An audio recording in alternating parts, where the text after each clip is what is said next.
আসসালামু আলাইকুম, কেমন আছেন সবাই? এই তো সকাল সকাল শুরু করলাম মাছ বাজার দিয়ে। মাছ বাজারে গেছিলাম, ঘরে মাছ ছিল না। আর শীতের জন্য ভয়ে মাছও নিয়ে আসিনি, কারণ খালার অনেক কষ্ট। খালাকে অল্প কিছু হালকাভাবে কাজ করে পাঠিয়ে দিছি কোনোর মধ্যে। তো এই তো মাছ নিয়ে এসে ধোয়া শেষ। এটা তেলাপিয়া মাছ আর এটা রুই মাছ, দুটো নিয়ে আসা হয়েছে। একদম দেশি রুই আর চিংড়ি মাছ নিয়ে আসা হয়েছে, ঢাললাম। এটা এখন কেটে নিই। তো খালাকে বললাম সময় হবে নাকি, তো খালা দিয়ে কাটাবো, কারণ অনেকটা সময় লাগে। আর মাছটা ধুয়ে দিছে খালা। এই পাঙ্গাস মাছ 3টে ফালি করে নিয়ে এসেছিলাম। মাজনি দিয়ে ঘষে ভালো করে পরিষ্কার করে লবণ দিয়ে ধুবো এখন।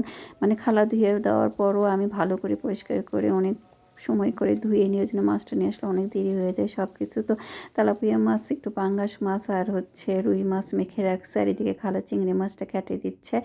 আর এইভাবেই চলে যায়। মাছ নিয়ে আসলে কীভাবে যে সময় যায় বোঝাও যায় না। তো আমি ফুলকপি আলু টমেটো দিয়ে মাছ ঝোল করবো। এটা রুই মাছের মানে পিস নিছি কয়েকটা, আর মাথা নিলাম, দুটাই নিলাম টাটকা মাছ। আর আমার ছোট ছেলেটা মাথা খুব পছন্দ করলে ভাবলাম যে আজকে মানে দুটা মাথা দিয়ে রান্না করে ফেলি। ফুলকপি আলু দিয়ে পাতলা ঝোল করবো। তো ফুলকপি আলু ভালো করে কষে নিয়েছি, আর মাছটা হালকা করে ভাজিয়ে নিচ্ছি, যেহেতু টাটকা মাছ এই জন্য হালকা করে ভেজেই নিলাম। আর যদি ফ্রিজে কয়েকদিন রাখার পর রান্না করতাম তাহলে মুচমুচে করে ভাজা না করলে ভালো লাগে না। আর এদিকে আমি তেলাপিয়া মাছ আর পাঙ্গাস মাছ কিছু ভেজে দিয়েছি, আর খালি মুখে খেয়ে নিছে। মেয়েটা আবার পাঙ্গাস খায় না, আর আমার ছেলেটা আবার পাঙ্গাস মাছের ভাজি খুব পছন্দ করে, আর কাবাব করলে খায়।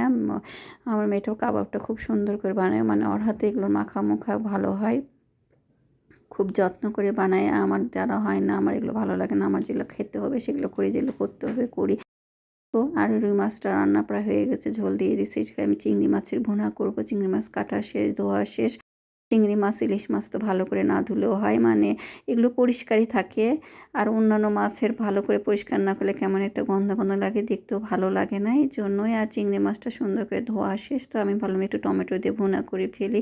আর যেহেতু ঘরের ছেলে মেয়ে সবাই আছে আসলে, আর আমি চিংড়ি মাছ খাই না, ওরাই খুব পছন্দ করে, ওদের জন্য একটু বেশি করে রান্না করব। একটু টমেটো দিয়ে ভুনা করব, পেঁয়াজ দিয়ে দিলাম, একটু মশলা দিয়ে দিলাম, দিয়ে টমেটো দিয়ে ভালো করে কষিয়ে নিচ্ছি। আর চিংড়ি মাছ ইলিশ মাছের তরকারি কিন্তু খুব একটা রান্না করতে হয় না, এই জন্য মশলাটা ভালো করে কষিয়ে নিলাম। তেল উঠলে চিংড়িটা দিয়ে একটু পানি দিয়ে দেবো, তাহলেই হয়ে যাবে রান্না।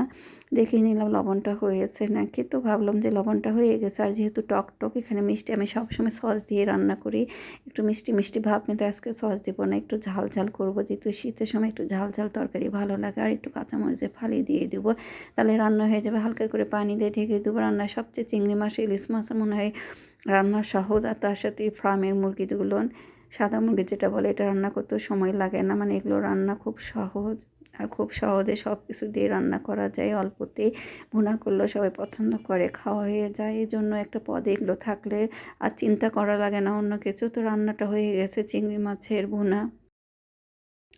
ওদিকে শাক ভাজিও করে নিছি, শাক ভাজিও হয়ে গেছে। আর রুই মাছ দিয়ে ফুলকপি আলু ঝোল করছি, আর পাঙ্গাস মাছ ভাজি করছিলাম, সেটা খাওয়া হয়ে গেছে। 2 পিসে আছে, তেলাপিয়া মাছের ভাজি করে দিছি, খাইয়ে নিছে ওরা। আর শীতের সময় কিন্তু চুলার কাছে বসে বসে খেতেই ভালো লাগে। এই তো আজকের তরকারি চিংড়ি মাছের ভুনা, রুই মাছ, ফুলকপি আলু ঝোল, শাক ভাজা। এই দেখেন মাছ ভাজি হয়ে গেছে। দুপুরের খাবার খেয়ে নিব এখন আমরা। তারপরেই তো বিকালে নুডলস রান্না করছি, পাস্তা নুডলস যেটা বলে, সবজি দিয়ে ডিম দিয়ে।